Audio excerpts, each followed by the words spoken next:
صدا بزنن، این دفعه میگم قرآن قرار صدا بزنن. لبیک یا حسین.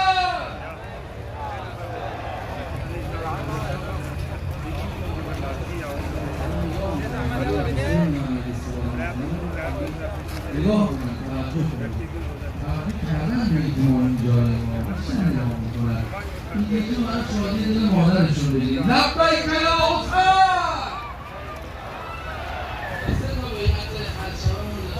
به تحجیل فرج آجان و موزن و مردست رو بیاریم بالا که صدای حرب ناصر نصرانی میاد، فقط حنجره عوض شده، همون صداست، همون نداست، همون درخواست یاره.